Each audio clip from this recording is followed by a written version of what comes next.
Λοιπόν, πάμε γρήγορα στην Αμαλία Κολονέλου να μπουγελωθούμε. Έλα, Αμαλία, καλημέρα. Καλή σας ημέρα. Ακριβώς να μπουγελωθούμε. Σας δείξουμε λοιπόν το πιο αρχαίο παιχνίδι που παίζουν όλοι συνήθως μόλις τελειώνει το σχολείο, αλλά όχι μόνο σε αυτές τις περιπτώσεις. Λύσουμε από αυτό το παιχνίδι και έχω δίπλα μου την κυρία Πού βρίσκεσαι καταρχήν? Κλίγκου.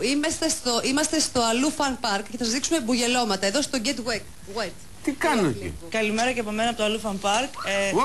Όπως κάθε καλοκαίρι, έτσι και φέτος στο Αλλού έχουμε, πέρα από τα πάρα πολλά παιχνίδια που έχουμε στο πάρκο, έχουμε βάλει και καλοκαιρινά παιχνίδια δροσιάς και νερού. Ό,τι πρέπει τις ζεστές μέρες του καλοκαιριού. Καλά, αυτή τι κάνω, όποιος πρωτογεμίσει τον κουβά του αλουνού, Όποιος πρωτογεμίσει τον κουβά του αλουνού. Για φαντάσου. Όποιος γεμίσει πρώτος μπουγελώνεται. Μπουγελώνει τον αντίπαλό του. Και αυτοί εδώ τι παίζουνε, Αυτές είναι οροβομβές, λέγεται water bomb στο παιχνίδι. Είναι καταπέλτες με μπαλόνια νερού που πάλι στοχεύεις τον αντίπαλό σου και τον καταβρέχεις.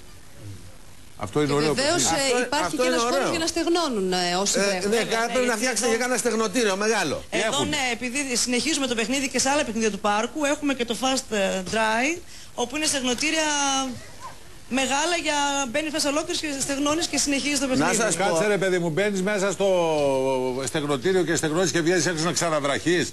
Και να ξαναβραχείς να συνεχίσεις σε άλλα παιχνίδια του πάρκου που δεν έχουν νερό, ας πούμε. Δεν δίνετε καλές ιδέες για τα σπίτια, διότι άμα είναι δύο παιδάκια μέσα στο σπίτι και αρχίσουν να το παίζουν αυτό το παιχνίδι, άλλοι μόνο στο σπίτι, Όχι, να πάρει εκεί πέρα να εκτονωθούν. Για το σπίτι δεν είναι καλή ιδέα. Δεν είναι για το σπίτι, όχι, είναι καλά για να έρθουν εδώ στο πάρκο να το κάνουν αυτό το παιχνίδι, δεν είναι για το σπίτι.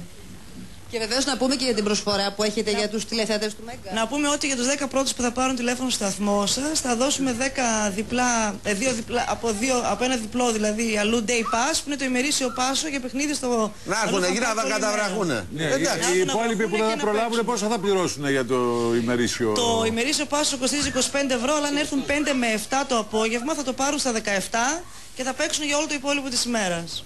Τούτοι εδώ που μπουγελώνουν τώρα τι είναι?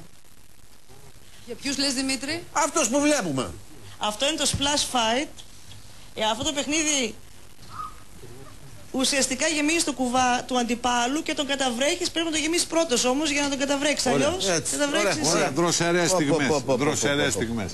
Λοιπόν, ευχαριστούμε, καλημέρα. Λοιπόν, πάμε γιατί μετά έχω να σου πω κάτι σοβαρό.